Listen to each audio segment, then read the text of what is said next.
Welcome to A Meaningful Marketplace. I'm Sarah Masoni from Oregon State University's Food Innovation Center, where I've helped countless dreamers launch their new food products. It's the science of taking a food delight from the kitchen to mass manufacturing and still keeping its great taste. That's what I do. I've been called the woman with the $1 million palate, although I haven't tried to cash that check yet. Listen in weekly for real-life stories. I'm Sarah Marshall, owner of Marshall's Hot Sauce and author of Preservation Pantry, modern canning from root to top and stem to core. I love inspiring business owners to get started on their journeys, encouraging folks to be part of their local community, and I'm excited to help business owners tell their stories. Join us as we explore the journeys of women entrepreneurs in the food and beverage industry. Hello and welcome to Masoni and Marshall, the Meaningful Marketplace. We are here weekly to discuss the journeys of food entrepreneurs.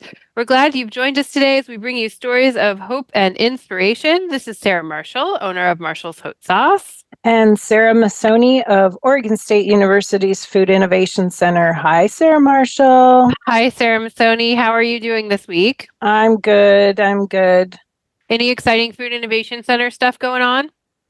Well, actually, I was going to ask you about getting back to the farmers markets. Lots of buzz around that. And I was wondering, do you have any new food items that you've been sharing at the market? Well, this was my first market back this Saturday. So this is my 14th year at the Portland Farmers Market, Woo-hoo! Which feels like a huge milestone and accomplishment. You're an old timer. I am, and it feels that way, but goodness. in a good way. You know, like I was pretty excited to be there. We do have a lot of new vendors. So the first week of April is always when everybody comes back for the 2024 season. So even though our market goes year-round, usually it's just a pared down market until April because the weather's so bad. So I always say it's really just like the hardcore farmers that are there. But this was the first week that everybody came back. So I saw lots of our buddies that have come on the podcast, which is really good. We do have a new goat milk farm, which we've never had fresh goat milk at the market. So that was exciting. They do a regular goat's milk, and then they do a couple flavored ones. So right now they're running strawberry because they were able to grow some strawberries in their greenhouse, and then lavender they dried from last year. Whoa, so that's cool. Groovy. I'm gonna have to go try it.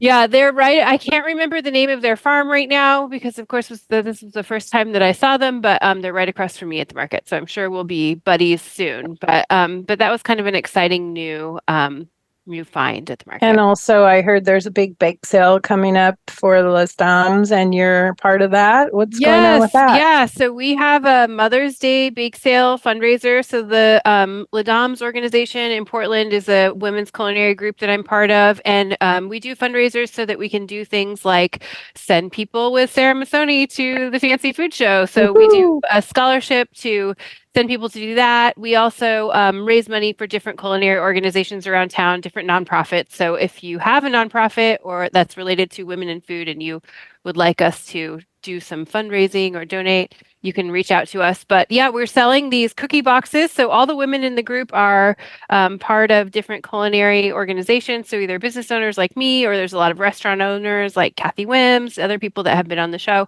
But everybody bakes something and puts it in the box. So there's I ordered one. Oh, you did? Yay! Yeah. I don't know that you're going to be able to eat it because it's probably not gluten-free. Maybe a couple gluten-free things. Does that mean it's not inclusive? Well, we wondering. Didn't want to put those parameters on there, but my item actually is gluten-free. But I don't think they all are. Yep, spicy. I'm making a spicy snack mix.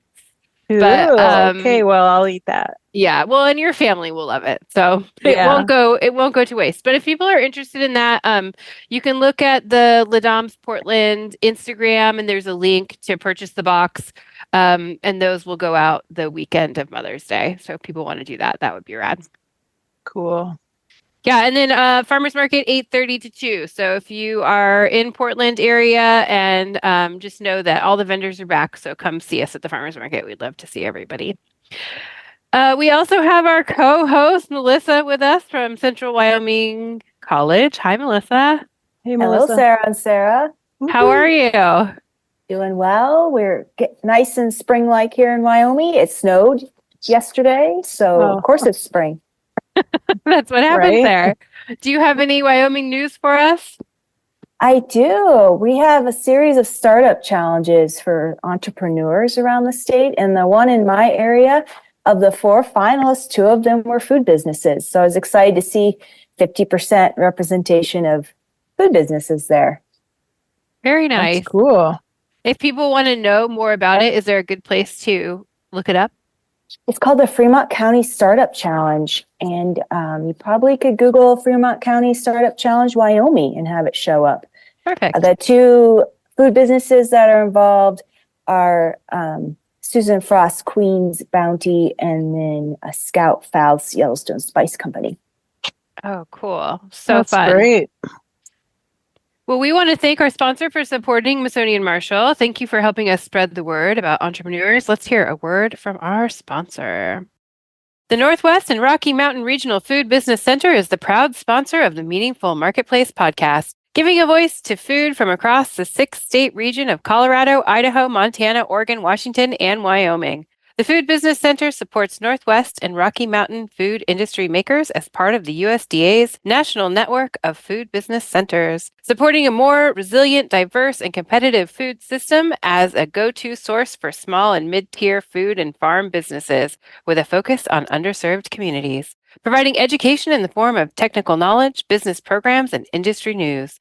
We sponsor trade shows, meetups, and conferences to connect growers, producers, retailers, distributors, and processors, all to stimulate business and raise the standards of our storied food industry. Join us as we travel through the 6-state region, learning more about food makers, food hubs, and food systems. Visit the website at Northwest Rocky Mountain Regional Food Businesses.com to get connected.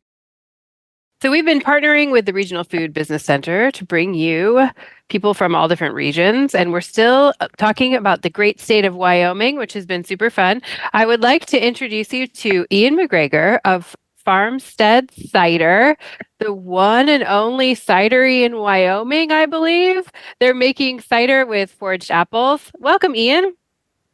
Thanks for having me. Yeah, we think we're the one and only. We're certainly the loudest, but we haven't encountered anyone who's actually gotten a cidery off the ground anywhere else in the state. But honestly, I hope that changes sometime soon, because it's nice to do these things in a community of sorts. So yeah.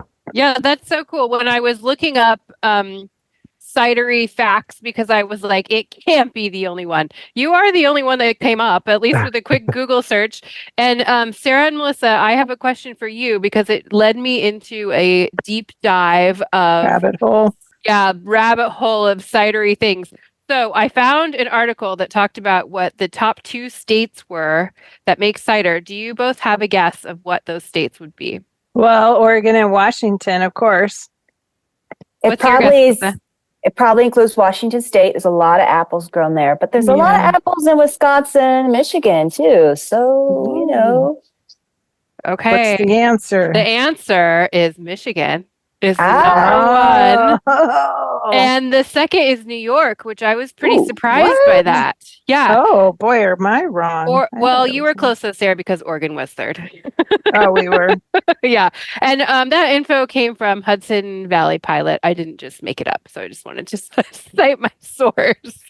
And Ian, we want to make sure that people can connect to you and your business. How do they find you on Instagram and online?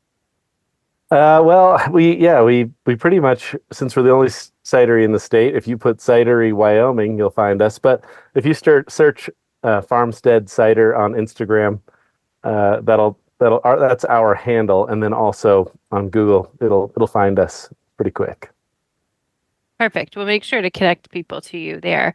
And we always like to kind of start out by asking your inspiration for starting your business. And I think that you might have the only origin story from our podcast that involves bears. Yeah, totally. Totally. I feel like, it's funny. Our origin story was really wanting to do a food business again together. So my business partner, Orion, and we used to sell pies at the farmer's market. You were talking about farmer's markets earlier. And we got our start way back in the day, just selling pies in the summer. And we just had so much fun working together that when I finally moved back to Wyoming after living in Napa Valley and Sonoma County areas, working for wineries, we were kind of like, well, let's start a business. I mean, I'm not going to be making wine because grapes don't grow anywhere near us. So what can we make? And we were thinking along the lines of an actual, another food business when I started just noticing apple trees all over the place. And even though Orion and I both grew up here, we only really thought that crab apples grew in this area. And but since, living elsewhere, I have finally tuned my fruit tree spotting eyes. Mm. And now I feel like I can spot trees. I'm like an unsafe driver because I'm looking at trees all the time. I just started seeing like big, sweet, normal looking apples all over the place here in Jackson Hole. So I said, wait a minute, there are regular apples here. And then once we started diving in, we found trees all over the place. And that's kind of where we got started with the idea of making cider. And we called the business Farmstead because, all these trees that we were finding, most of them were planted by homesteaders and were really old, neglected, and abandoned trees. And we're like, oh, we can put this rotting fruit to use if we make cider with it. But it wasn't until we kind of got a couple of years under our belt that we decided we wanted to turn it into a business. And that same year, randomly had a dinner party where there was a bear biologist for the national park. And he said, you guys are picking local apples like to make cider? And we said, yeah, there's not that many out there. And he said, well, we have a really big problem with bears, particularly black bears, getting into these apple trees in certain neighborhoods around town. And there's a budget in the community conservation district that might be willing to put some money towards your efforts to harvest these apples. And so we were interested and we dove in and we said, all right, let's check it out, and realized that it's mainly crab apples. It was an assortment of all different types of varieties. But we said, hey, if we can make cider from these apples and at the same time remove the fruit that is otherwise attracting bears and other wildlife into, the human space where that conflict can ultimately lead to their either being removed or ultimately euthanized. Like, this is a double whammy. And so we started to dip our toe into working with crab apples. And this is where I really thank the bears for their efforts in shaping our business, because suddenly we realized, oh, crab apples have tons of tannins and tons of acidity and really high sugar levels and really unique flavors that a lot of cider makers around the country are looking to find in apples, but it's harder to find in an orchard setting. And by having a limited source, and then by being forced to work with all the fruit from a certain neighborhood, we had to learn what it was like to work with crab apples. But thankfully, through working in the wine industry, I knew a little bit about other types of fermentation where you can convert, malic acid into lactic acid, and then you can take this battery acid flavored apple and have it really mellow out and have the flavors of the apple come through as you put it through a second or third fermentation. And so, our motto is save bears, drink cider, because we got started picking fruit in dedicated areas to keep bears out of those residential neighborhoods in order to keep those bears safe. But what was pretty crazy is 2 years after we started doing this, we had the first grizzly bears that I've ever heard of in at least my lifetime in Jackson Hole area. It had just been black bears before that. But in 2020, probably the most famous grizzly bear of all time, her Fish and Game or National Park Service name is 399, so not a very romantic name.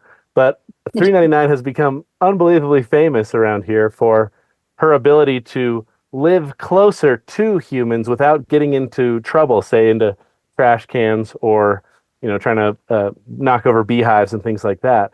And because of her proximity to Jackson Hole, although she still was in the national parks, people took a lot of photos of her, and there was a lot of opportunity for people to connect with Bear 399.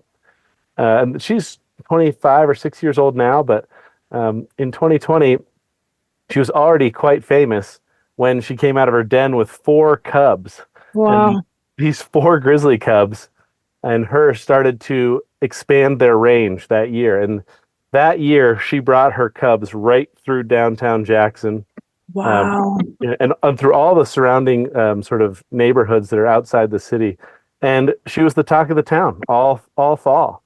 And our little urban orchard of trees that we had permission to harvest in certain neighborhoods just exploded that year because everyone realized that, oh, this crabapple that I've never thought about, or this fruit tree that I've never really paid attention to in my backyard now is not just attracting moose or maybe even the occasional black bear, but now a herd of grizzly bears. That was kind of that was when our real, urban orchard expansion happened. And we realized there was hundreds and hundreds of trees in our community that suddenly we were getting permission to harvest. And by getting out there and knocking on doors and spreading word of mouth, we gained permission on trees all throughout the valley. And that's what we make a bulk of our cider from now. So that's amazing. Yeah, unique origin story.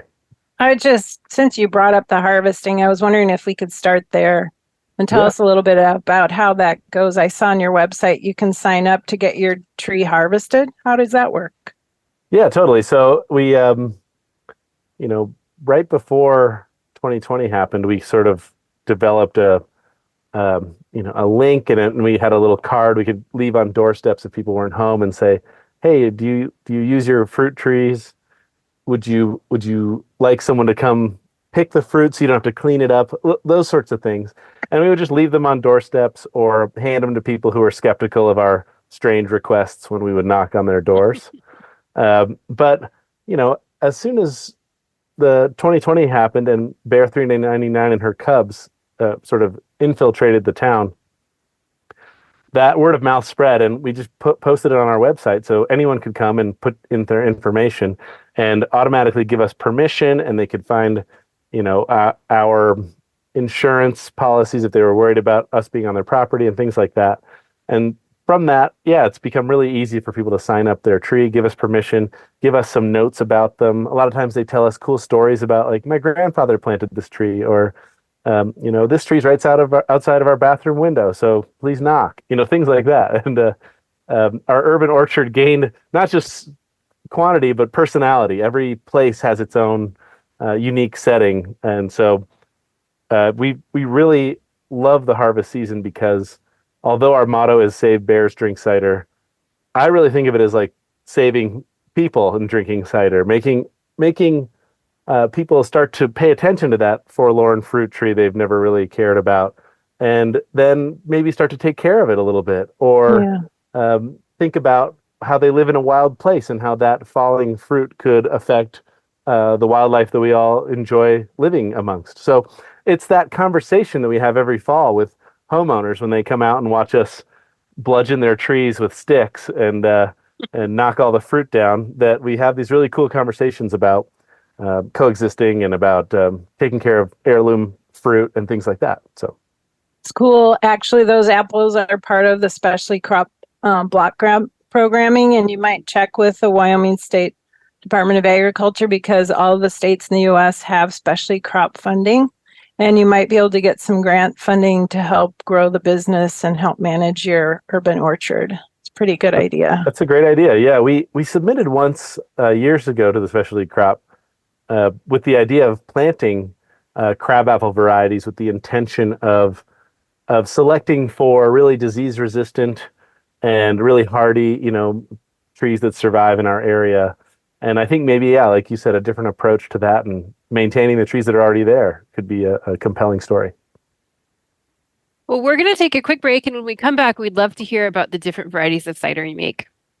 Oregon State University's College of Agricultural Sciences and the Food Innovation Center are proud sponsors of Meaningful Marketplace. With a mission to serve all Oregonians, we are committed to giving voice to those whose food and agricultural stories are not always heard. By providing access and opportunity for a more diverse and just food system, because food brings people together.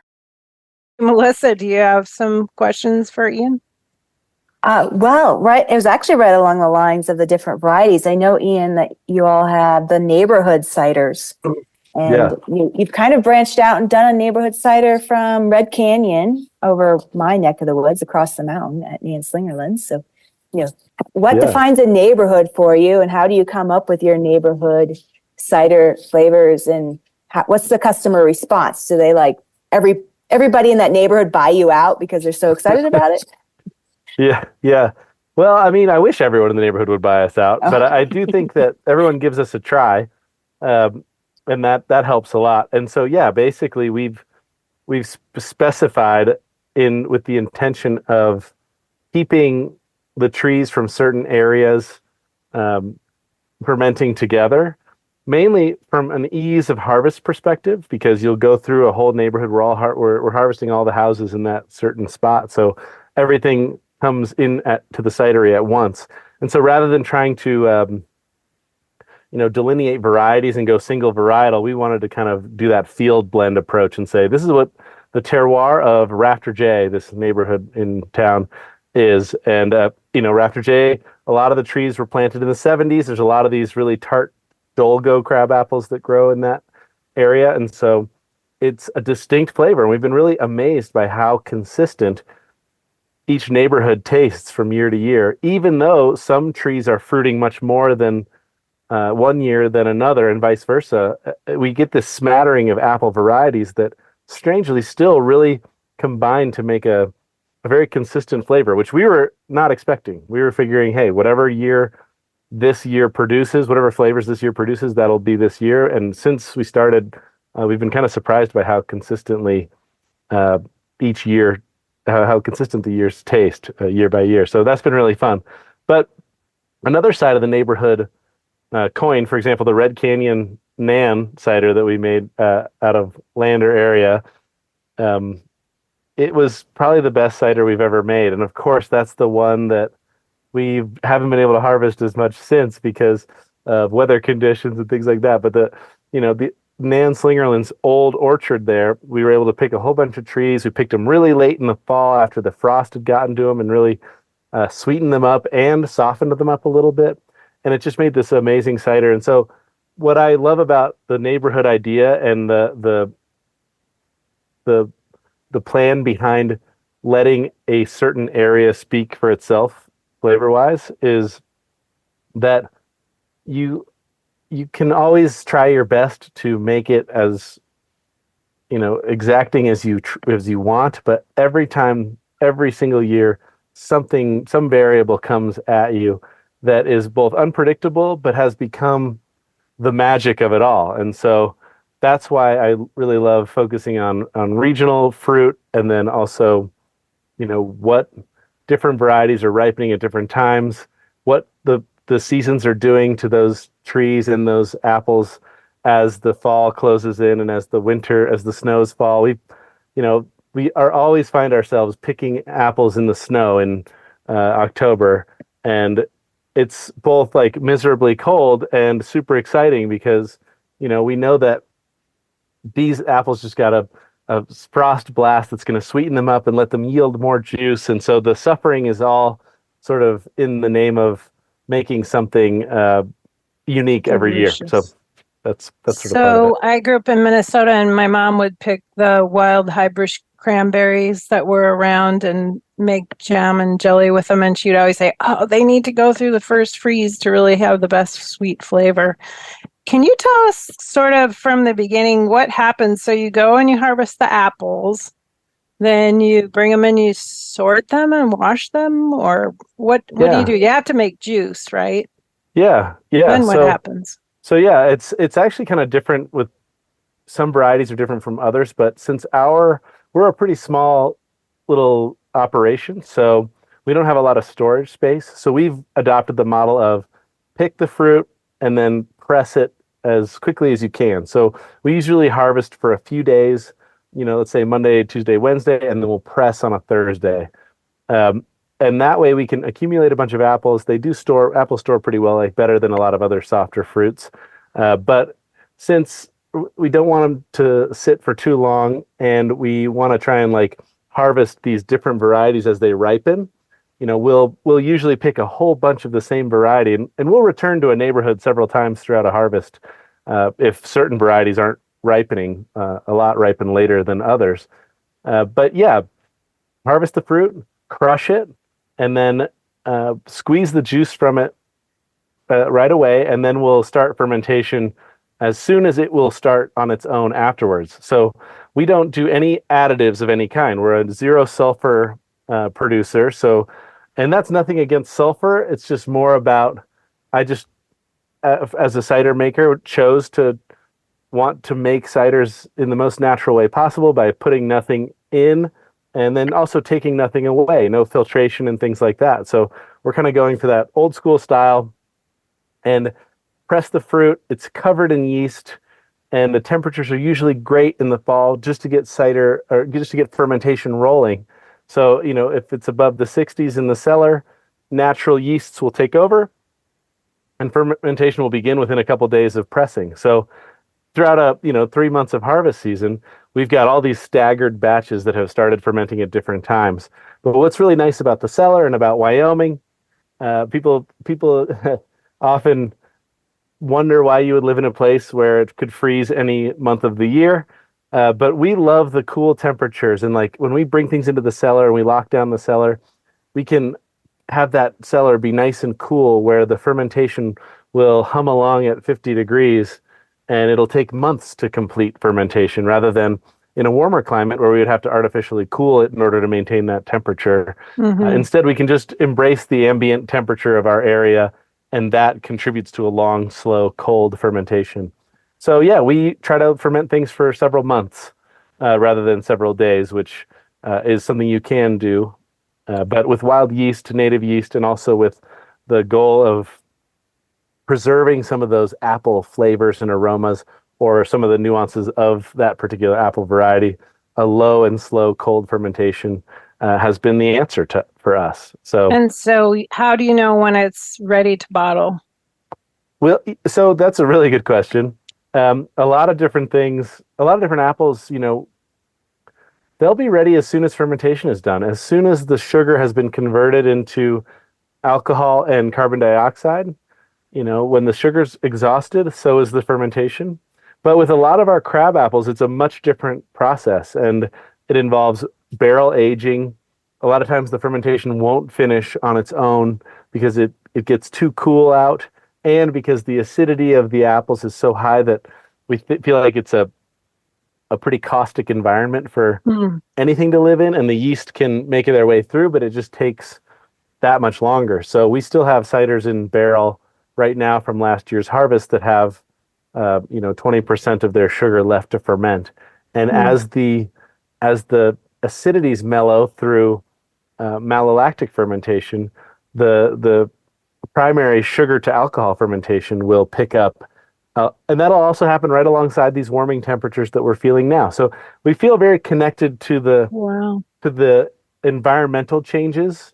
Even though it's in a closed building, we want to try to live by and make cider by those same influences that are impacting the trees. Okay. People who Everyone's wondering now, what percentage alcohol are you producing in your ciders? Yeah, we actually get pretty high percentages. It's pretty surprising. We average around 7.5%. So that's high for a beer, although with a lot of the beers they're making these days, it's not that high. But it's low for a wine. So what's nice is we're kind of in that gray area. I always say cider is the gray area of beer and wine. And it's a nice place to live in some ways, and it's just a difficult place to live in others. But in terms of alcohol, it's sort of middle of the road in terms of the type of fruit we're working with. 7.5 can creep up towards 9% sometimes. And some of these crab apples that we're harvesting in these unique varieties that you don't see really much in any food consumption beverage form, these apples we've learned are unbelievably high in sugar. So some of the crab apples we pick would make a 12% cider all by themselves. So almost to the level of Pinot Noir, and Wow. that sort. But we tend to blend those down to bring the alcohol down a little bit, and then also to tone down some of those more intense flavors that come with those high tannin and high acidity crab apples. So you press the juice out of the apples and then you have some pumice left over. What do you do with that pumice? Pumice. Oh man, the pumice journey has been a journey all of its own. But we've made a couple piquettes, which is a type of thing where you rehydrate the pumice and let it ferment a little bit more, and you get a really low alcohol, lightly bubbly drink. But there's not a huge appetite for that beverage out there in the world. So I think there's hope for that in the future. But in the meantime, I've also become really obsessed with the idea of the genetic diversity of apples. And when you plant an apple seed, it grows a genetically unique apple every time. You don't get like a kale seed will often mimic its parent and it'll look like the plant it came from. Whereas apples often go the opposite and they produce extreme genetic diversity. So what we've done a lot is take our pumice out and catapult it into the forest lands in the not like say like public land so much, but apples are really good at growing along fence lines and along maybe like dirt roads where they're not getting mowed and things like that. So we've been sort of guerrilla planting apple trees, propagating apple trees. Yeah, I like it. Have you seen any of them start growing over the years? Have you kept an eye on them?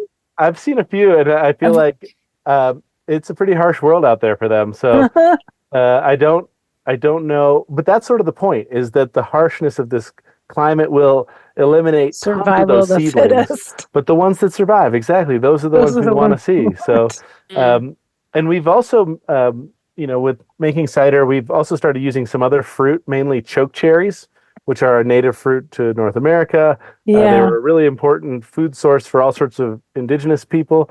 But anymore, there is not a lot of attention paid to the choke cherry. But we find it makes an incredibly good cider. It's tannic. It's colorful. It has, although it tastes so bitter when you eat it off the tree, once you ferment it, the cherry heritage really comes through. And so we love working with that. And that's another one that we'll broadcast those pits all over the place on hillsides with the hopes that they'll take root. They love hillsides. So with the hope that they'll take root and they'll start, holding together the hillside, and then we'll have things to harvest in the future. So yeah, it's one of those things where survival of the fittest, we're kind of embracing that and hoping to promote a little diversity of these types of fruits as well. On the other side of the coin, though, for pumice, it makes really great animal feed, especially for pigs. Yeah, that's what I was going to say. You can feed a lot of animals. I didn't know if the bears are fed at all, but they would probably love it too. Yeah, they're not supposed to be. I think some people do it, but it's definitely not supposed to be done. But there's a number of livestock, mainly pig farmers around that have really capitalized on our apple finishing pumice. with apple, just like last week beef finished with wine. We can have pork finished with apple. Yeah, apples are the perfect thing. You think about apples and pigs, they go hand in hand, and yeah, they do. I love the idea of just being able to provide a very local feed source that's contributing to this effort to remove fruit that's a negative attractant for animals. It's like many cycles of this process. Going to, that same fruit is going to make cider, but then also going to feed local animals to improve the local food economy as minutely as it will. But every step counts, It's full circle. I love it. Yeah. Ian, have you seen, towns in Wyoming tend to create a little microclimate. You go outside town and it's windy, it's much colder. Have you seen little microclimate effects on in certain neighborhoods on the fruit trees? Like, oh, this one didn't get frost because it's sheltered more by the houses or anything like that? Absolutely. It's a really great question. And it's so funny how different 2 miles can make out here. And, I've actually learned that certain varieties will ripen earlier in town because it's warmer and it's more protected. And so since it's just a small group of us harvesting, there's so many trees, we have to know these things in order to say, all right, we got to get the trees by the hospital because the frost flows off the elk refuge and hits those first. And then, we'll get those because they've sweetened up and started to soften up earlier, and then we'll kind of make our way through town. So we've got everything staggered that way. And then we've done some grafting with a lot of these varieties that we don't know the names of, and the people who own the properties, they don't know the history of the tree. We haven't spent the money to send off for genetic testing, but ultimately, knowing the name isn't as important to us as knowing that it survives in this climate. And so we've grafted a lot of those varieties into my own small orchard on 2.5 acres as sort of an experimental orchard. And from there, we've seen some great, like some varieties that really clearly thrive here in this climate. But we've also seen some varieties that they look like they're thriving in town, but as you leave town and come out, 5 miles to my house, they don't seem to like it at all. So that microclimate plays a big role in each tree and each property's unique offering. So we're figuring out which ones do well and which ones don't. So far, the faster you grow, the faster you get out of the reach of moose, and that seems to be the most important survival thing for apple trees here. That's funny. Well, we know that you sell locally to different breweries and places. You sell it on tap and you sell it in bottles. For our listeners that are based here in Oregon, can they order it and get it shipped to their homes? Yeah, you can definitely order from us directly and we can ship. And then we do distribute in as far as California, although Oregon is a pretty tricky distribution state to navigate. But we sell in California and Montana and Colorado as well. And a little bit in Idaho, although Idaho's been tricky as well. But yeah, so we have some reaching products, but the ones that we really are super focused on promoting, especially like our choke cherry cider, where it's 25% choke cherries blended with apples.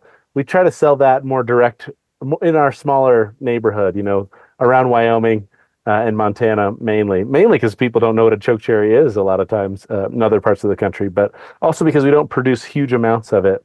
So that one's a really fun one to send off to different parts of the country where people they often write in their order, like, I've never had a choke cherry, I had to try it. And then we that really was love the results. first one I wanted to try because I've never heard of it. Yeah, totally. It sparks the interest. And then, I think it's one of those accessible ciders. We're making crabapple cider. So there's a lot of heavy hitting flavors that come with our ciders. And we love pairing them with food. I mean, I think all beverages really show their best side when paired with food, but cider in particular, it can be something that, goes really well with barbecue if it's a really bracing tart apple, or in the case of choke cherry, it's often like a really delicate flavor. So it's nice to pair it with something more mellow. I just love it with French fries is one of my favorite comparisons. It's a little bit greasy, but it's a mellow flavor and a little salty, so you keep going back and forth.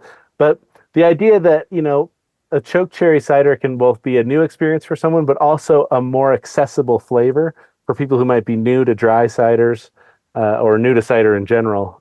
We really love that it bridges that gap there. Very cool. Well, unfortunately, I always hate this part, but it's time for us to wrap it up. Yeah.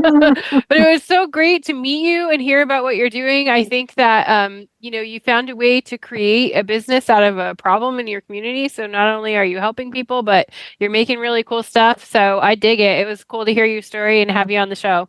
Awesome. Well, thanks so much for having me. And shout out to Portland that hosted CiderCon this year. And I've never seen an ice storm in my life. And man, I got to come back to Portland to see it when it's not covered in ice. But I will say that seeing a place completely covered in a thin veneer of ice is a magical experience in its own way. So when we get out there again, I'll look you guys up and we'll come say hi. Sounds good. We Awesome, record thanks. Missoni and Marshall live every week. You can find us on your favorite podcast platform like iTunes and Stitcher. Thank you to our audio engineer, Lon, and our production assistant, Chelsea. If you want to be a guest on the show, you can DM us on our Instagram, Missoni and Marshall. And we'll be back next week, everybody. Thanks for joining. Bye. Bye for now. You're listening to the Startup Radio Network. Listen, learn, launch. 10% of our gross revenue goes directly to women entrepreneurs in developing countries around the world through Kiva's microfinance program.